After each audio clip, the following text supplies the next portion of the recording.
Tonight on KRTR Local News at 6, big changes are coming to the LaPorte City Public Library. Director Jake Rockford-Volk shares what's in store and what services will still be available while renovations are underway. And the start of the 2025-26 school year is right around the corner. We'll hear from the Dysart and LaPorte City mayors, UCSD Superintendent Howard, all 4 of the principals, 9 teachers, including the band and choir director and the sports coaches. Some may say that school marks the end of summer, but there are still plenty of events going on. We'll take a look at what's coming up over the next 7 days. Good evening, and thank you for joining KRTR Local's premiere broadcast. I'm Dan Richards. Yesterday at the LaPorte City Public Library, Director Jake Rockford-Volk held an open house to discuss the upcoming renovation. The library is first closing for renovations on Monday, September 29th. Our last day open is going to be the Historic Preservation Sip and Stroll activity on Sunday the 28th, the day before. So our staff is getting all ready, lined up to close down the building, cover up our windows. That way we can do a grand reveal once we reopen again. While the library is closed, they will have some core services available and operate out of the FFA and Ag Historical Museum. You'll still be able to check out books, and some of their programming will continue. So while the library building is closed for the renovation, staff is going to be operating out of the FFA Historical and Ag Museum.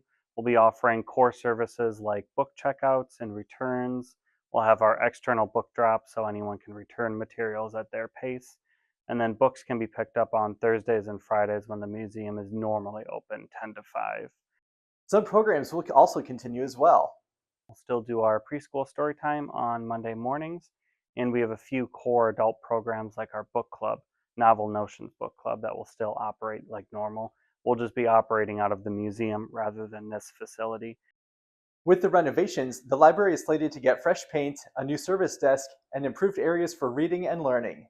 The last major detail of the renovation that we're waiting on grant funding for is to install behind me a glass wall, which will actually turn this into the Roy Hawkins Community Room. What we're going to do with this space is offer brand new coffee services inside. We're going to bring in brand new comfort seating, and this will also become a space that can be booked by the community.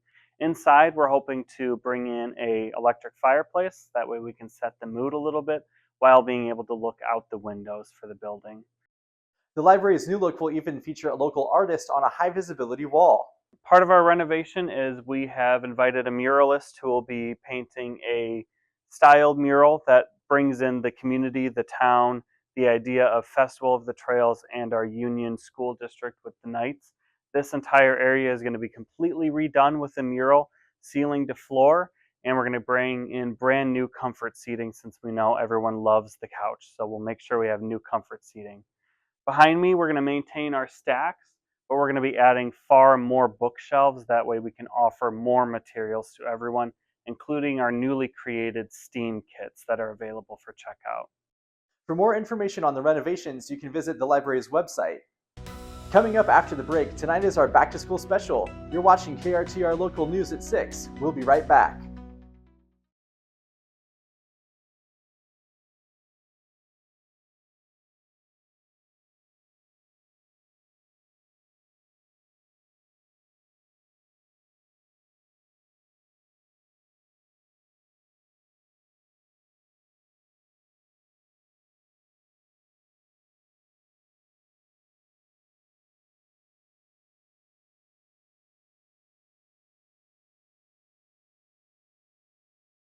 You're watching KRTR Local News at 6. Welcome back. I'm Dan Richards. Tonight we're celebrating the beginning of a brand new school year, and with that, we've caught up with many staff and even the town mayors to get an idea of what back to school is all about. First up is Superintendent John Howard. I think the top priorities is to continue the academic tradition that we had. Really showed it off last year.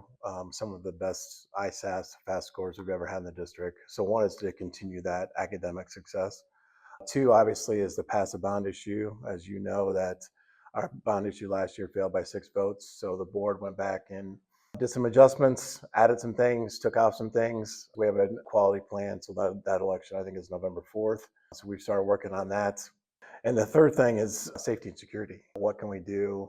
What can we continue to do to enhance our district safety and security over there? Probably 6 months ago, we added Zero Eyes, which is an AI weapon detection system. What can we do to really promote safety and security besides Zero Eyes? Are there other programs that we need to look at? Are there things we need to do in the classroom in terms of mental health? What can we do to really have the best and safest environment possible? So those three things: academic success, bond issue, and safety and security. We only have 3 new staff members this year. Nellie Jacobson will be elementary music, Madison McKenna will be high school science, and Levi Temple will be high school band. So we are one of the lucky districts in terms of the number of staff, so which is a great credit to our staff, our administration, our parent supports, our community support, and that we keep teachers. Once they're here, we do a good job of keeping teachers around. We have an outstanding school district. No matter what data point you look at, whether it's academics, extracurriculars, facilities, parent support, community support, no matter what numerical data you look at, or if maybe it's qualitative data, like the number of staff that we retain, number of kids that we retain, number of kids open enrolling in versus open enrolling out. We have a lot of things going that other districts don't have. And that's what we need to continue to focus on. My first day of school tradition is to be at the elementaries when the parents drop the kids off. It's great for me to see how the parents do, actually. Some parents are like, go. Some parents are, pretty emotional. It's also good to see how the kids react to those emotions. Next up, we have DG Elementary Principal Derek Weber on the new traffic flow at his building. Mr. Howard had approached me later in the school year about resurfacing our parking lot. I asked him, hey, would it be a possibility to change the flow of traffic, because it's always been a one-way. You would typically enter from Clark Street, which is over there, and then you would exit onto Lincoln Street. The problem with that is that Lincoln Street's very busy during dismissal. We have students that are walking home in different directions. We have multiple lanes of traffic all going one way. And when you try to exit and go to Lincoln Street, it can be tough to pull out. And then you have kids crossing that driveway. It's really a safety issue. It's a congestion issue. So what we wanted to do was change the flow of traffic where you could enter the parking lot from Lincoln Street and exit onto Clark Street.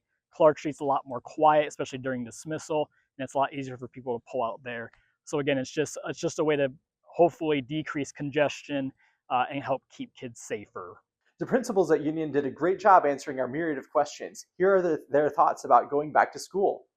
The vibe that we're hoping to set on our first day of school at LaPorte City Elementary is welcoming back excitement.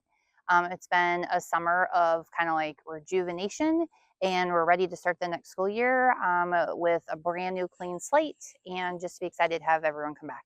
One little thing that makes a big difference here at Union High School is the fact that our kids can be involved in anything they want to be a part of, whether that's sports, academics, fine arts. We have students who are participating in all of those activities, and maybe just one of those activities, and they feel like they could be a part of that. That's not something that you can get at every school, but here at Union, we could definitely bring that to you and have that be a part of everything that happens through your 4 years here at Union High School. My favorite part of the back to school season is just all the excitement it brings. There's a lot of new beginnings. We have new students, we have new staff, and just that new year signifies a new beginning for the teachers, the students, their families. It just brings a lot of different opportunities. There are people here to help you along the way. There's nothing to be really nervous about. Middle school is a tough time for kids. Everyone's nervous at some point. Your body goes through a lot of changes during middle school. But there's all kinds of people throughout this building to support them, from myself, school counselor, teachers, and so on. And hopefully along their journey throughout middle school, they'll find an adult in the building that if they are feeling nervous or need some extra supports, they'll find that person. My favorite part is how much the kids change. Like, I've been here all summer in the school getting ready for the next school year. And so just to have everybody back, and then the amount of growth that you see in kids, and they come back and they're taller and they're bigger. So I'm just most excited to have everybody back in the schoolhouse. To help teachers feel energized and supported at the beginning of the year, I try and be very concise and succinct in what we are trying to do. Make sure we have goals, make sure we know what those are. and know what we're trying to do for a school year. In this school year particularly, we're really focused on our social emotional learning when it comes to capturing kids' hearts, and just making sure we put kids first and making sure that they again feel welcome, and that we know a lot about them, and we care about them and show that we care about them each and every day. And we're also partnering that with our standards-based grading approach. So we're implementing that this school year. So just trying to make sure that staff know what the expectations are, how to feel comfortable with those expectations, and know what they're trying to accomplish on a day-to-day basis. I try and be very clear about that, and just know that I'm there for them. And if we have any issues, we're going to fix them together. We're going to work together. We're going to communicate to make sure that we address any of those issues each and every day. A change that might catch the kids off guard a little bit is our new special schedule. We've typically had a 6-day schedule. We're changing that to be an 8-day schedule now as well. It's going to be different because our teachers are going to have common planning time now, and specials will be a little bit longer. So kids have been used to having that 6-day schedule for a long time. So that would be a big change for them. Favorite part of back to school season would probably be the newness of it. I mean, everyone's excited. They're pumped about being back in the school. The energy's high. And you typically get into like the January, February, and you can kind of see a dip. But the back to school season, it's people are excited to get back. The activities are starting. Kids are excited about that. With back to school time, that means sports are firing up as well. You can catch the preseason football and volleyball scrimmages on Friday, August 22nd. Varsity volleyball will be at Clear Creek Amana starting at 5 o'clock p.m., and freshmen through varsity football will be hosting South Hardin at home starting at 6 p.m. Cross country isn't scrimmaging tonight, but you can catch their first meet Saturday, August 30th at 9 a.m. in Anamosa. As for tennis, they got a head start on the season. Coach Wittenberg shared a few words about how the season's going so far. The Union Knights tennis ladies have started off their season out of the gates competing with top teams in the state. Friday, August 8th was their first number 10 Marshalltown, with Union went 2-7. Seniors Olivia Keegan and Bailey Brown won their singles matches on the fourth day of the season. On the JV side, Lily Schmitz, Lane Wood, new players Kendra Stock, and Mara Tudor earned their first wins of the season. Tuesday, August 12th, Marion was the second meet of the season, which was a great opportunity for the whole team to gain experience. Union Knights went 9-0 on the night, and every one of the Knights experienced the fuel of a W to ignite the fire for the season. Thursday, August 14th, the Knights took on number 7 Columbus, to which number 2 doubles senior Bailey Brown and Addie Pospisil took a win for the Knights. Number 3 doubles senior Lauren Frush and sophomore Lane Wood were in a thrilling match that finished just behind the Sailors 6-10 in the tiebreaker. Friday, August 15th, the Knights played number 2 in the state Decorah. Lauren Frush, Mara Tudor, and Kendra Stock saw wins on the JV side for the Knights. 25 matches were played against the Vikings and the Knights. A lot of practice, play, and experience was gained on that night. Tuesday, August 19th, the Knights played Olwine with a 5-4 finish over the Huskies. The Knights won the meet in their singles matches over Olwine and had a chance to match up with some differing doubles partners for experience. The two teams will see competition again at the NICL conference meet on Monday, September 8th. The Knights are in a great place at this point in the season. We are working hard on technique, partnerships, solid play, and purpose. Tonight on KRTR Local News at 6, big changes are coming to the LaPorte City Public Library. Director Jake Rockford-Folk shares what's in store and what services will still be available while renovations are underway. And the start of the 2025-26 school year is right around the corner. We'll hear from the Dysart and LaPorte City mayors, UCSD Superintendent Howard, all 4 of the principals, 9 teachers, including the band and choir director and the sports coaches. Some may say that school marks the end of summer, but there are still plenty of events going on. We'll take a look at what's coming up over the next 7 days. Good evening, and thank you for joining KRTR Local's premiere broadcast. I'm Dan Richards. Yesterday at the LaPorte City Public Library, Director Jake Rockford-Folk held an open house to discuss the upcoming renovation. The library is first closing for renovations on Monday, September 29th. Our last day open is going to be the Historic Preservation Sip and Stroll activity on Sunday, the 28th, the day before. So our staff is getting all ready, lined up to close down the building, cover up our windows. That way we can do a grand reveal once we reopen again. While the library is closed, they will have some core services available and operate out of the FFA and Ag Historical Museum. You'll still be able to check out books, and some of their programming will continue. So while the library building is closed for the renovation, staff is going to be operating out of the FFA Historical and Ag Museum. We'll be offering core services like book checkouts and returns. We'll have our external book drop so anyone can return materials at their pace. And then books can be picked up on Thursdays and Fridays when the museum is normally open 10 to 5. Some programs will also continue as well. We'll still do our preschool story time on Monday mornings, and we have a few core adult programs like our book club, Novel Notions Book Club, that will still operate like normal. We'll just be operating out of the museum rather than this facility. With the renovations, the library is slated to get fresh paint, a new service desk, and improved areas for reading and learning. The last major detail of the renovation that we're waiting on grant funding for is to install behind me a glass wall, which will actually turn this into the Roy Hawkins Community Room. What we're going to do with this space is offer brand new coffee services inside. We're going to bring in brand new comfort seating, and this will also become a space that can be booked by the community. Inside, we're hoping to bring in an electric fireplace. That way we can set the mood a little bit while being able to look out the windows for the building.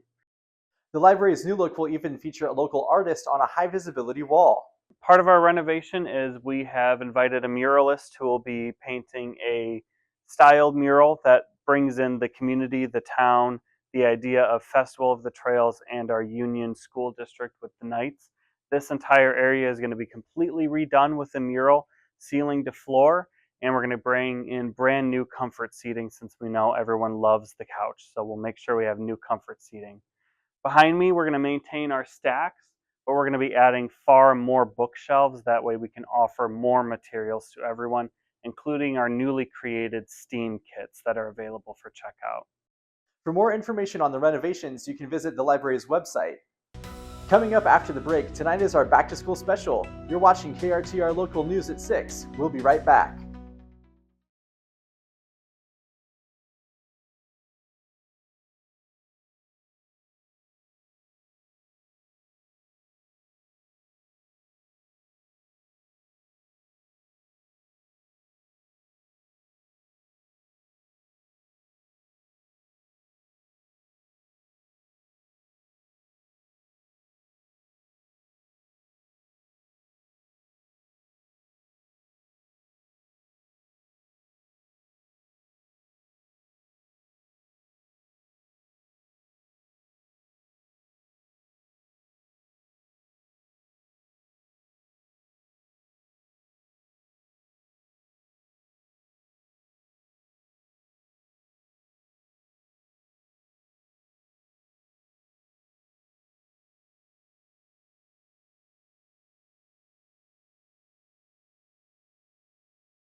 I was excited to get to interview Dysart Mayor Tom Glenn and LaPorte City Mayor Jasmine Gaston about their thoughts on going back to school and how the city is involved in back to school prep.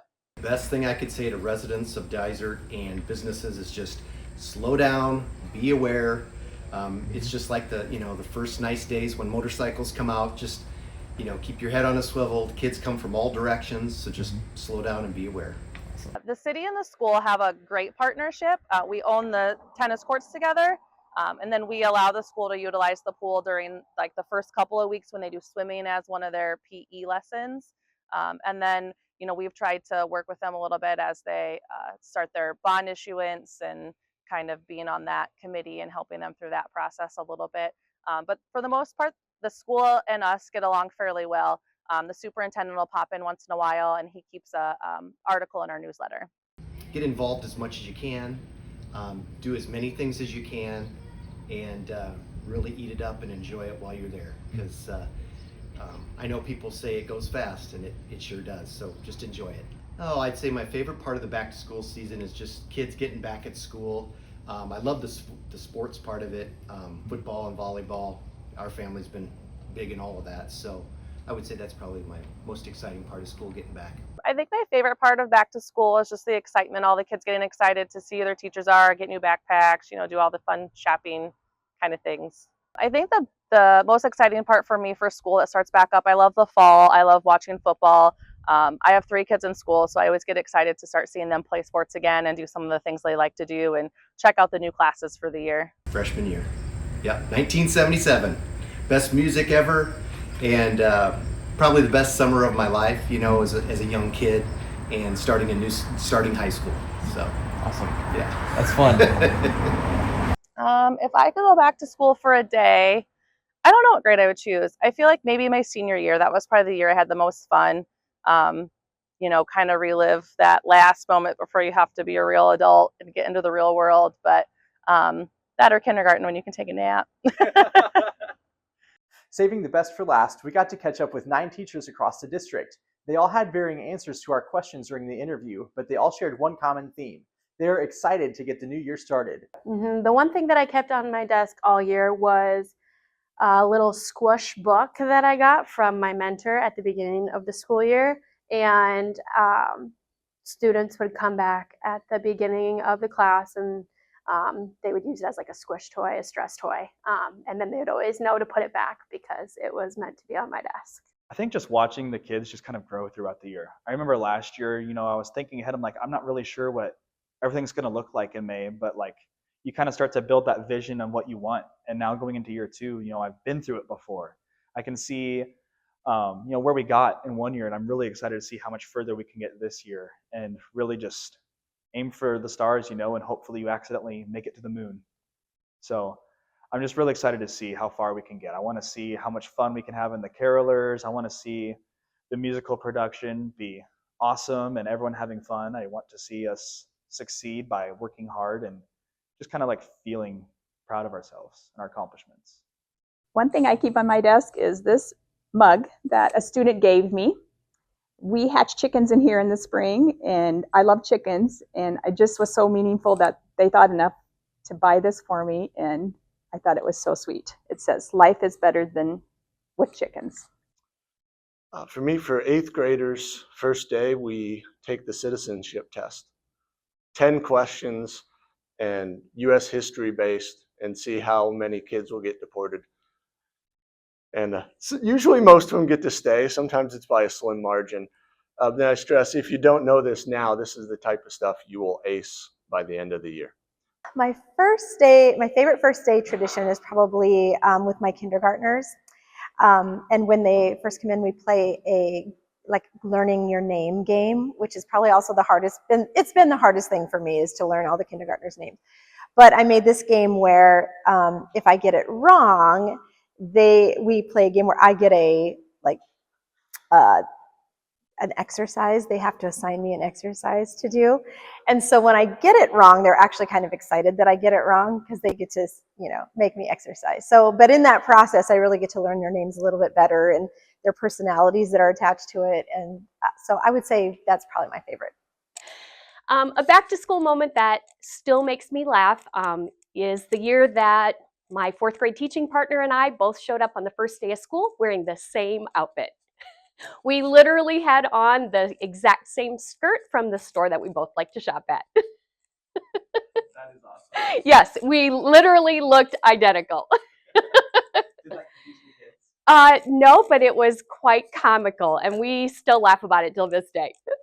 If my class had a theme song, I think I would use the song Celebration, because in kindergarten there is so much to celebrate. The milestones that we go throughout our year, there's just so many of them. I mean, when we master our ABCs, when we master our letter sounds, when they learn to tie a shoe, they lose a tooth.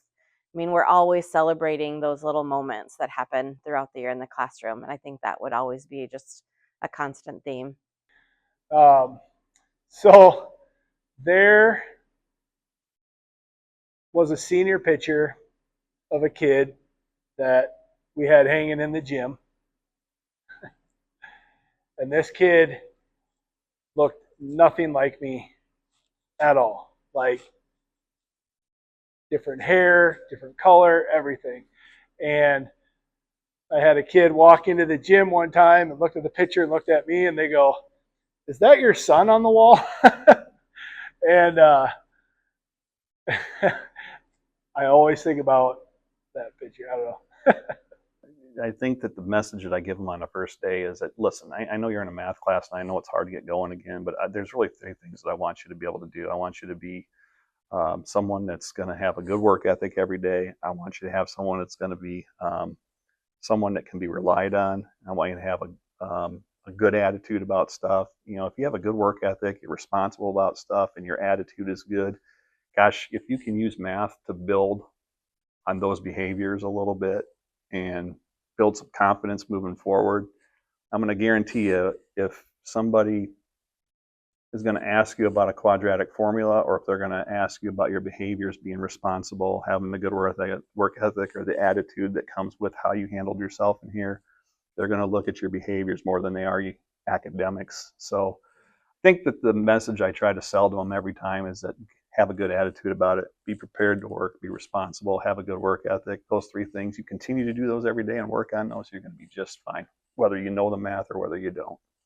Freshmen and I are starting at a new school at the same time, whereas the seniors have had their previous band director the last few years, and they've been pretty used to that. And I'm not going to be able to sugarcoat, and I wouldn't want to sugarcoat over that relationship that they had with him, because I'm sure that that was a great experience for them. But I'm going to keep it honest with them and tell them that this is what we're going to start a new era with me as the band director, and this is their last chance to be in the band room and have the fun experiences that they've hopefully been having at school. So yeah, I mean, we cover a wide range here at the high school, but I'm looking forward to getting to work with all of them. I mean, the freshmen I'll be able to work with full time, and they wouldn't have known any different really. But as far as the seniors go, it's just about giving them one last fun experience in the band room. Yeah, whenever I'm just kind of piddling along at the desk and getting bored, or whenever I just had a hard day, I just start working on the cube. Not always the fastest, but the success rate almost never fails. So yeah, it's a good midday reset. Like the amount of time that it takes me to solve it is somewhere in that like little over minute to minute and a half range most of the time. I might be a little rusty because summertime, but it's just like the perfect amount of time because I'm sitting here, and that minute and a half is enough for me to cool off or think about something differently, take a little brain break, and it's just that perfect midday reset.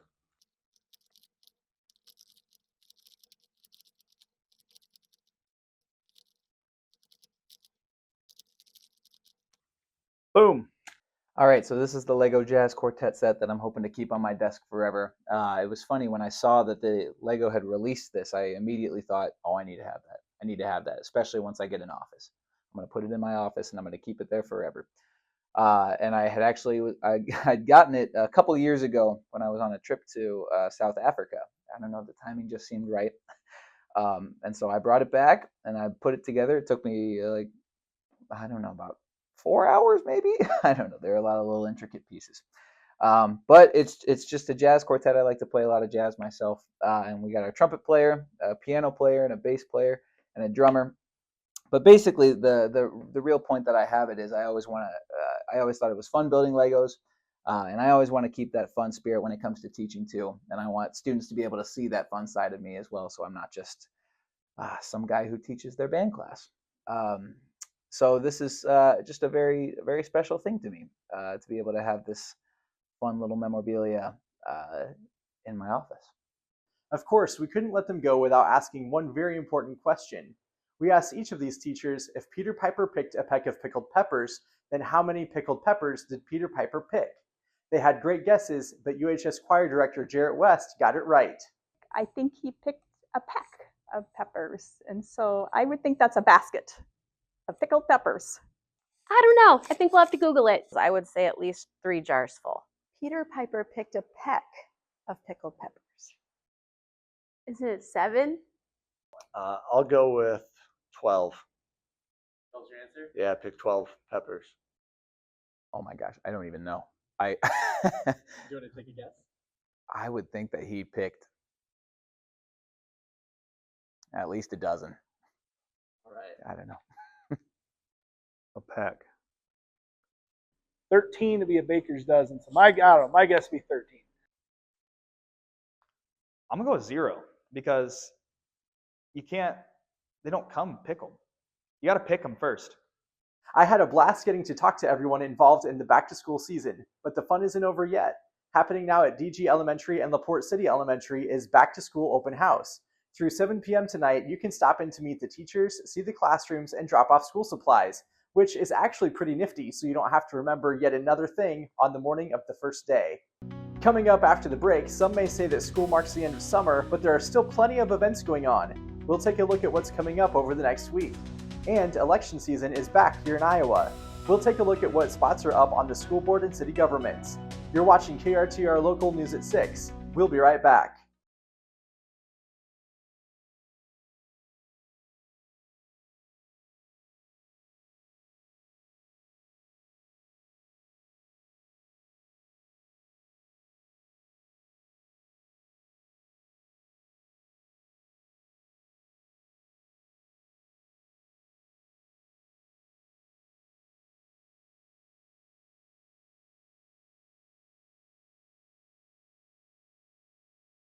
You're watching KRTR Local News at 6. Welcome back. I'm Dan Richards. Tomorrow and Saturday at the Norma Anders Public Library is Makerspace STEAM. Kids can build and create themed activities in the Makerspace at the library during normal hours. The event started on Monday and runs through this Saturday. Speaking of Saturday, reaching a little farther out to Vinton, it's the Boomfest and Boomtown celebration. As the name suggests, there will be fireworks involved. You can also enjoy lots of free activities for kids, over 100 different vendors, and live music. Boomfest runs from 9 to 10 p.m., then you can catch a quick nap before heading to Boomtown at 4 p.m. You can find more information by visiting vinton.info. Coming up on Monday the 25th is, of course, the first day of school for kindergarten through 12th grade. Preschoolers don't start until September 2nd. The first 3 days of school, the 25th to 27th, are early out days dismissing at 1 p.m. Also happening Monday, preschool story time at the LaPorte City Public Library, mixed media collage art at Norma Anders Public Library, and the LaPorte City City Council meeting. You can find more information about these and other events at krtrlocal.tv and click on the community calendar. It's election season in Iowa, and there's plenty to vote for. Election day is on November 4th. In Dysart, there are 3 city council seats up for election, and there are 2 city council seats and the mayor's seat up in LaPorte City. Incumbent Mayor Jasmine Gaston has told KRTR Local that she does plan to run for re-election. There are also 3 seats up for election on the Union Community School District Board of Education. This November, we'll also vote on a revised bond referendum for the school. We'll cover that in more detail over the coming weeks, but you can find more information about that today at unitedforyou.org. Last but not least, I wanted to answer the question, why does KRTR Local exist? Well, we wanted to give a voice to the people, events, news, and schools of rural Iowa. There are other news outlets that cover half the state and ignore us for the most part. KRTR Local exists to fill in the gap. As we grow and stabilize, we'll look to expand to cover other rural communities around Dysart and LaPorte City, but only once we can support hiring an additional reporter to cover a new community. All right, folks, that's all for tonight.